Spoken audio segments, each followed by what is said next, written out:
마가복음 14장 66절부터 72절까지 말씀 우리 함께 봉독하도록 하겠습니다. 시작.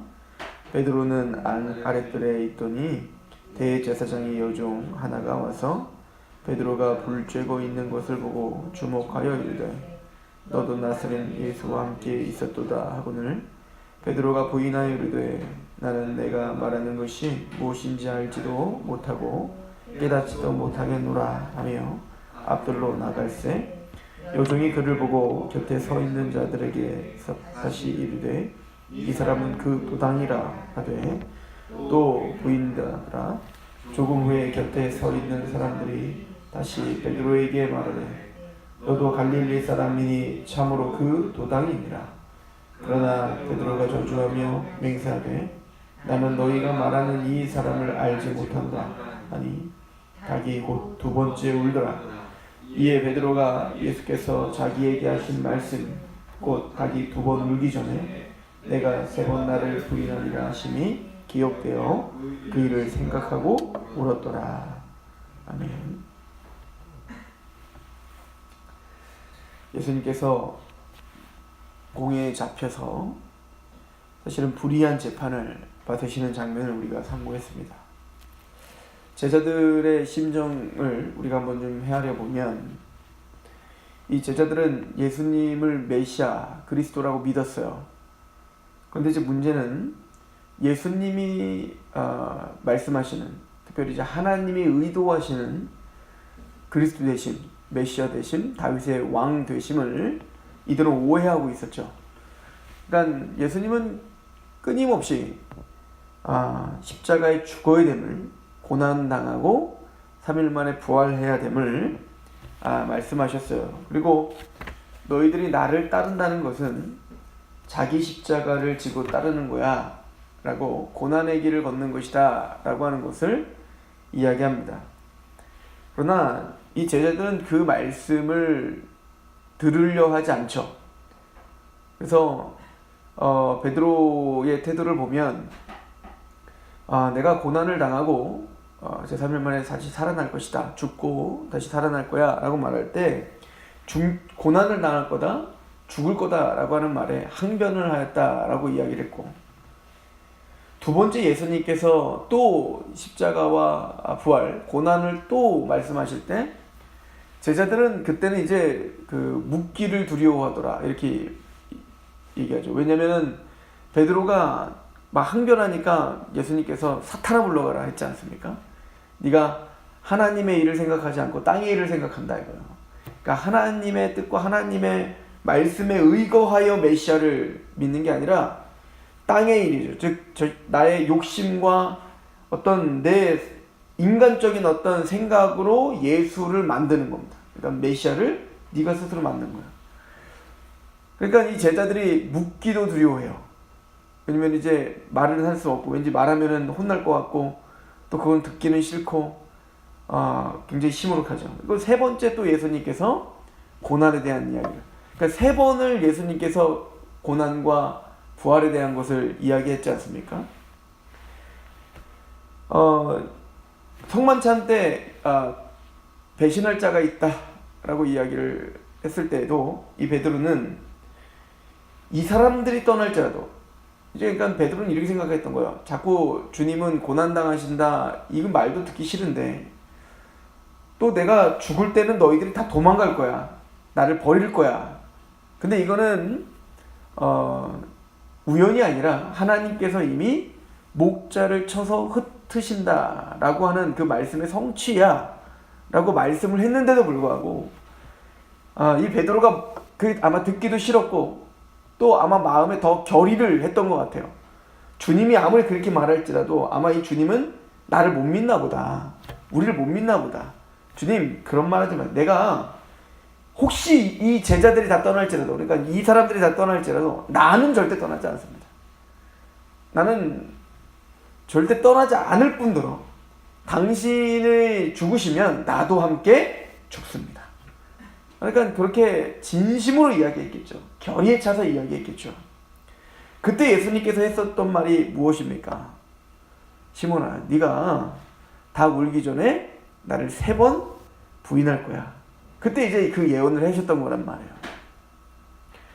그러니까 3번 예수님께서 고난과 부활에 대해서 예언하셨고, 그걸 끊임없이 거부했던 그 제자들, 그걸 거부하고 제자들은 어떤 논쟁을 하고 있었죠? 우리가 이제 마가복음을 볼 때 우리가 이미 베세다의 맹인을 고치는 장면과, 그리고 맹인 바디메오, 이 맹인 2사람을 고치는 그 중간에 제자들의 무지함이 이 기사가 있었다고 했지 않습니까? 그래서 맹인을 고치는 그 2 기둥 사이에 3번 예수님의 고난을 예고하고, 또 3번 이 제자들은 그것을 거부하고 있는 모습들을 보여주죠. 그래서 누가 맹인이라고 얘기하는 거였어요? 바로 지금까지는 바리새인과 서기관과 모든 군중들이 맹인이고 보지 못하고 무지한다는 것을 폭로했다면, 그 사이에서는 누구를 폭로하죠? 바로 제자들. 너희들도 사실은 맹인, 너희들도 보지 못한다. 너희들도 바로 그렇게 보지 못하는 무지한 존재들이다 라고 하는 걸 가르쳐주죠. 근데 그 사이에 또 어떤 문제가 있어요? 끊임없이 예수님을 죽겠다고 하고 고난당할 거라고 했더니 제자들은 계속 끊임없이 높아지려고 하죠. 나는 우측 좌측에 앉게 해주세요. 예수님께서 너희가 내가 마실 잔을 마실 수 있겠니? 라고 해요. 그 잔이 뭐였어요?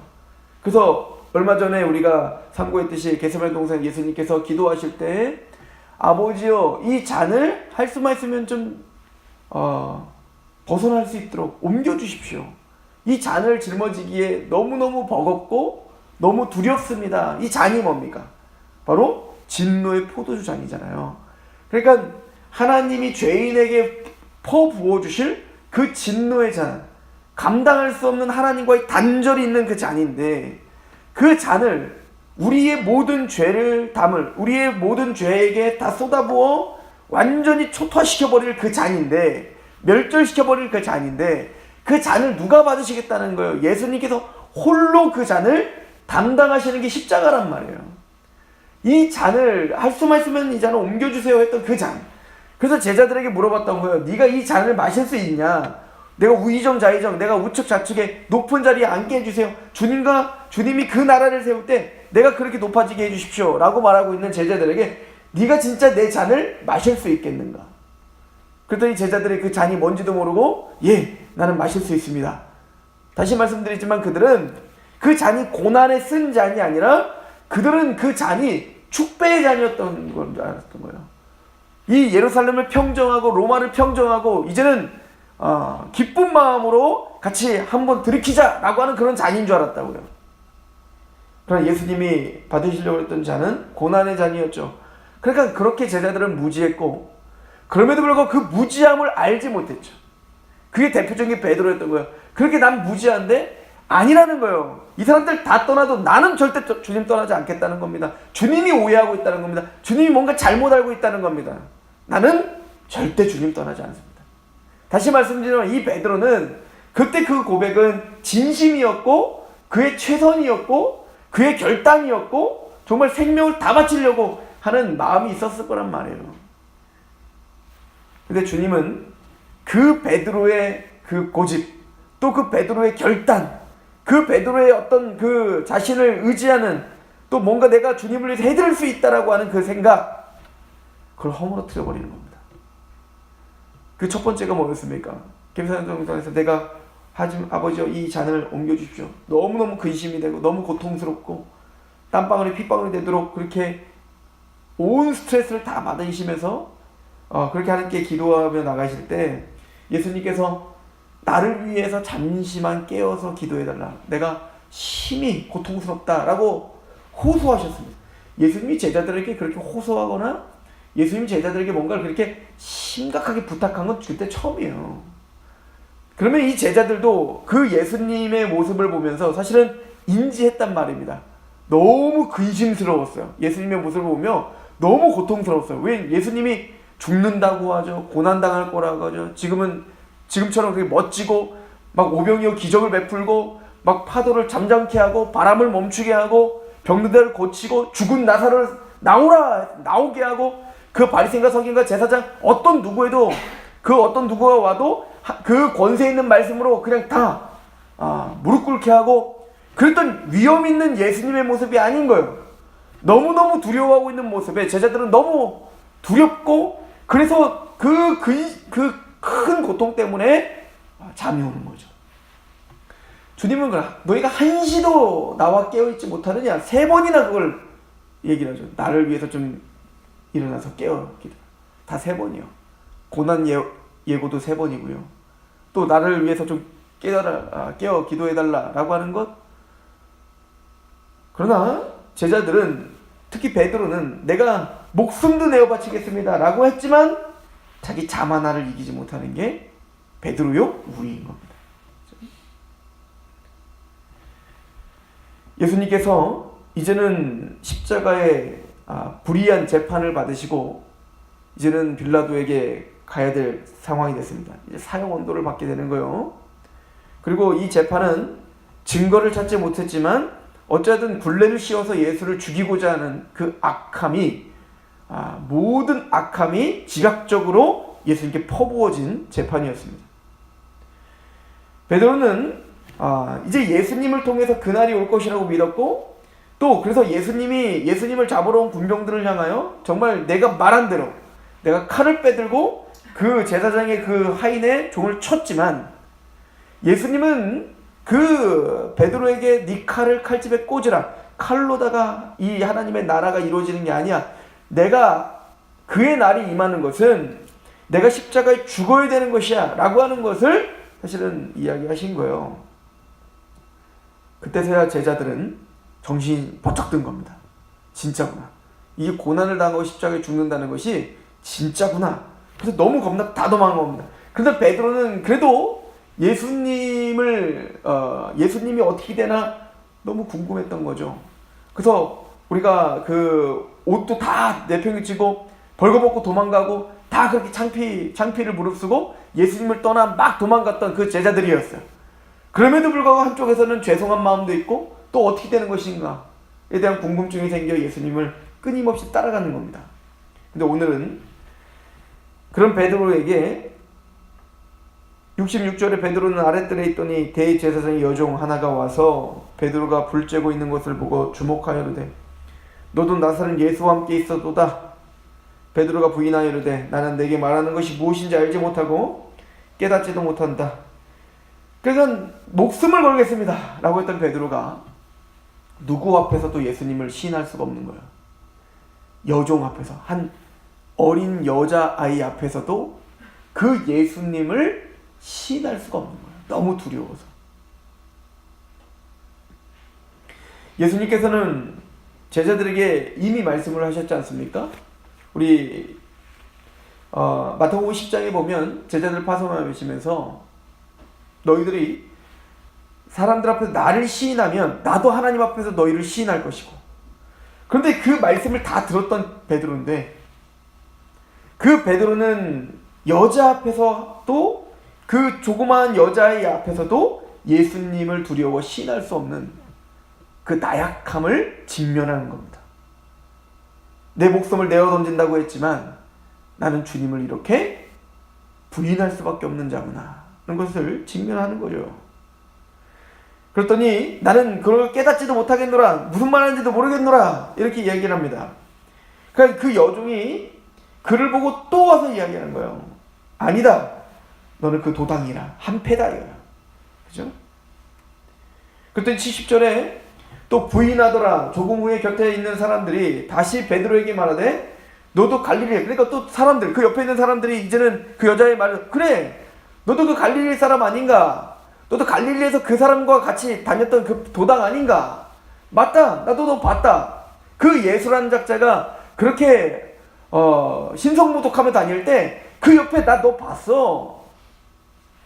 그랬더니 71절은 그러나 베드로가 저주하며 맹세하며, 그러니까 예수님을 막 저주했겠죠.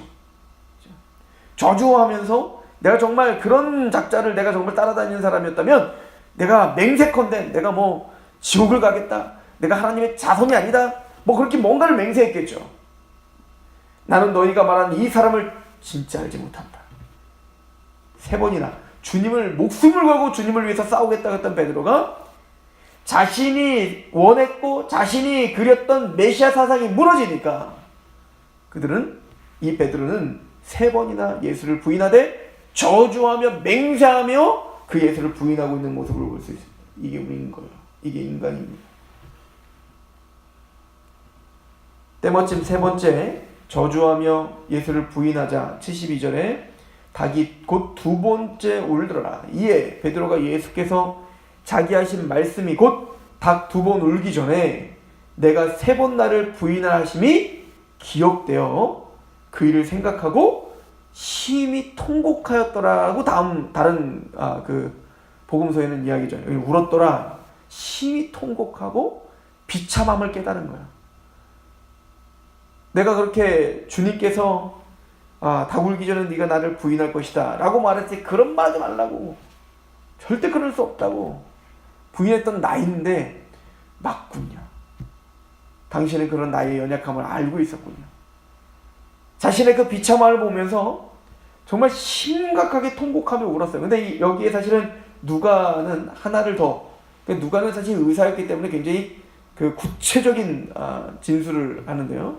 우리 누가복음을 잠깐 한번 가보시죠. 누가복음 22장을 잠깐 가보시면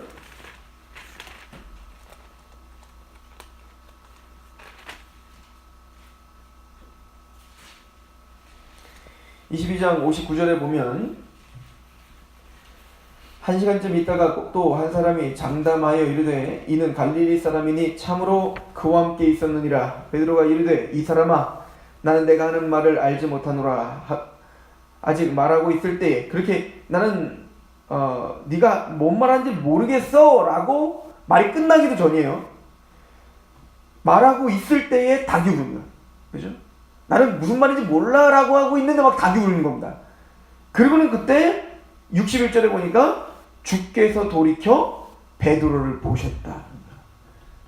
그러니까 닭이 울면서 말이 끝나기도 못하고 닭이 울면서 봤더니 예수님이 자기를 쳐다보고 있는 거야.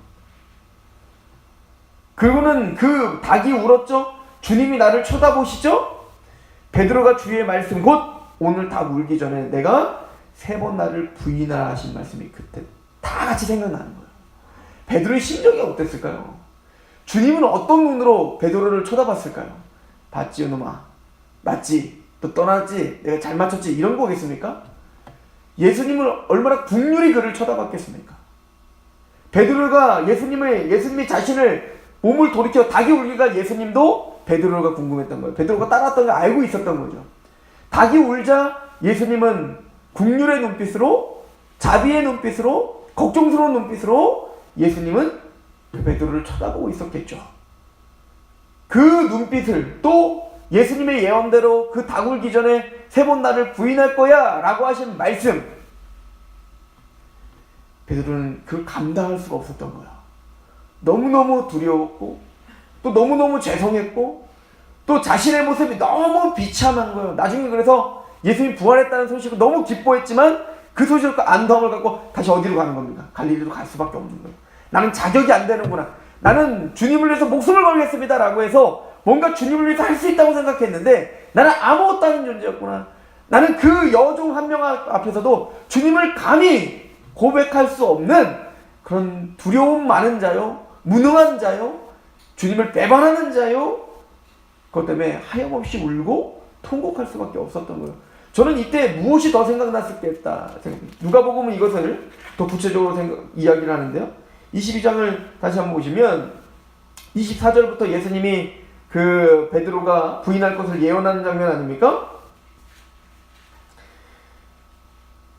28절에 너희는 나의 모든 시험 중에 항상 나와 함께한 자들인즉 내 아버지께서 나라를 내게 맡기신 것과 같이 나도 너희에게 맡겨 너희로 내 나라에 있어 내 상에 먹고 마시며 또는 보좌에 앉아 이스라엘 12지파를 다스리게 하려 하노라. 맞다. 너희들이 궁극적으로는 나의 나라에서 먹고 마시며, 그러니까 주님과 함께 교제를 하며, 그리고 너희는 12지파를 다스리는 자가 될 것이며, 맞다. 너희가 그렇게 원하는 우의정 좌의정, 그래. 그날이 반드시 올 거다. 그런데 그렇게 너희가 지도자가 되고 하나님의 나라를 위한 그런 일을 하는 자들이 될 건데 그 전에 먼저 너희가 알 것은 시몬아 보라, 사탄이 너를 밀가부르듯 하려고 요구했지만 그러나 내가 너희를 위하여 내 믿음이 떨어지지 않기를 기도하였노니 너는 돌이킨 후에 내 형제를 굳게 하라. 그러나 시몬아, 그 제자들아, 너희가 그런 나라, 또 그렇게 나를 위해서 사역하고 힘있게 살 거고 하는 그렇게 만드시고야 말 거야. 그러나 중요한 것은 사탄이 너를 밀가부르듯 너를 시험하고 유혹하고 넘어지게 할 것이다 이거야. 그런데 너희들이 분명히 알아야 될 것은 그렇게 할 수 있고 그렇게 너희를 만드실 건데 그것은 너희가 하는 게 아니라 내가 너희의 믿음이 떨어지지 않도록 간구한 것이다. 너희 힘으로 할 수 있는 것이 아니다는 거예요. 그리고 말하는 겁니다. 33절 이 말을 듣고 시몬아, 네가 사탄이 밀가루로 너를 요구했다. 너의 믿음이 떨어지지 않도록 내가 너를 위해서 간구했다. 그렇게 말하고 있는데 베드로가 이렇게 말하는 거예요. 33절 그가 말하되 주여, 내가 주와 함께 오게도 죽는데도 가기를 각오했습니다. 무슨 소리입니까? 사탄이 뭘 시험합니까? 뭘 나이같이 넘어진 자를 이렇게 세웁니까? 나는 아예 넘어지질 않아요. 주님 위해서 내가 오게도 가고 내가 잡히기도 하고 내가 같이 죽겠다니까요. 그렇게 각오했던 베드로. 이르시되 베드로야, 내가 내게 말하니 오늘 다 굴기 전에 네가 3번 나를 모른다고 부인하리라. 그리고 정말 이 일이 벌어진 거예요. 이 베드로는 예수님께 너무 죄송스러웠던 거죠. 그리고는 자포자기하며 나중에 예수님이 부활했다는 소식을 듣고도 갈릴리로 갈 수밖에 없었던 겁니다. 나는 주님의 나라를 위한 일꾼이 될 수 없고 나는 아무것도 할 수 없습니다 라고 하는 자포자기죠. 그때 요한은 뭘 기록하죠? 예수님 부활하시고 어디 가세요? 갈릴리로 가셔서 그 제자 베드로를 불러서 불을 펴요. 불을 쬐게 하고 거기서 고기를 구우면서 떡을 구우면서 뭐 하십니까? 네가 나를 사랑하냐라고 3번 물으시는 거예요. 어디서? 예수님을 3번 부인했던 그 불쬐는 그 불 앞에서 예수님을 부인했던 그 아이템을 그대로 다시 그 배경을 그대로 다시 재현시키는 겁니다. 그리고 그 앞에서 그 불 쬐면서 예수님을 3번 사랑한다는 고백을 받아내시는 겁니다. 그리고 베드로는 그때 이걸 깨달았겠죠. 시몬아 시몬아, 보라, 사탄이 너를 밀가부르듯 하고 요구하였으나 그러나 내가 너를 위하여 내 믿음이 떨어지지 않기를 기도하였으니 너는 돌이킨 후에 내 형제를 굳게 하라. 나는 내 결단, 내 열심, 내 진심도 주님을 섬길 수 없는 거구나. 주님이 나를 믿음이 떨어지지 않도록 간구하셨다. 그리고 내가 3번 예수님을 부인했더니 예수님은 3번 나를 사랑의 고백을 받아내시고야만은 그 하나님의 변함없는 사랑, 그 예수님의 변치 않는 그 자비와 국률, 그 자비와 국률로 나를 쳐다보셨던 그 눈빛, 그것이 나를 살게 하고 그것이 나를 사도답게 하며 그것이 나를 하나님의 뜻 가운데 인도하시는 거구나. 베드로는 이걸 알았을 거예요. 그래서 너와 같이 넘어진 자를 일으켜 세우라. 베드로는 그 후에 수많이 예수님을 부인하고 떠나고 나중에 기독교의 지도자가 돼요. 그렇게 해서 얼마나 많은 사람들이 고난과 핍박 속에서 예수를 부인하고 떠나고 도망갔겠습니까? 그들을 원망하고 그들을 비판하는 게 아니라 예수님이 자기를 그렇게 국률의 눈으로 쳐다봤듯 그 베드로도 아마 그들을 국률의 눈으로 쳐다보고 그를 위해서 간구하는 자가 되지 않았겠습니까? 자기와 같이 넘어지는 자를 비판하기보다는 자신도 그랬지, 맞아, 그게 얼마나 힘든 싸움인데, 그러면서 그들의 손을 잡고 이렇게 세우는 자가 되지 않았겠습니까? 주님은 그런 베드로를 만들고 계시는 거예요. 또 주님은 그런 베드로와 같은 지도자로 우리를 지금도 만들고 계시는 것입니다. 기도하겠습니다. 하나님 아버지, 우리는 예수 그리스도를 믿는다 하며 또 상황과 환경에 휩싸여 두려워하고 또 예수를 부인할 수밖에 없는 그런 연약한 자들임을 고백합니다. 시몬아 시몬아, 보라, 사탄이 너희를 밀가부르듯 하려고 요구하였으나 그러나 내가 너희를 위하여 너를 위하여 내 믿음이 떨어지지 않기를 기도하였느니 너는 돌이킨 후에 내 형제를 굳게 하라. 그래서 주님, 우리는 비판할 수 없습니다. 그런 우리이기에 우리는 주님의 그 사랑이 뭔지를 알기에 우리와 같이 넘어진 자들을 긍휼히 여기고 또 함께 울어줄 수 있는, 함께 통곡할 수 있는 자들로 아버지 우리를 인도하시고 성장시켜 주시옵소서. 우리를 포기하지 않는 그 십자가의 은혜와 그 사랑이 오늘도 우리를 승리하게 하실 줄로 믿습니다. 예수 그리스도의 이름으로 감사하며 기도합니다. 아멘.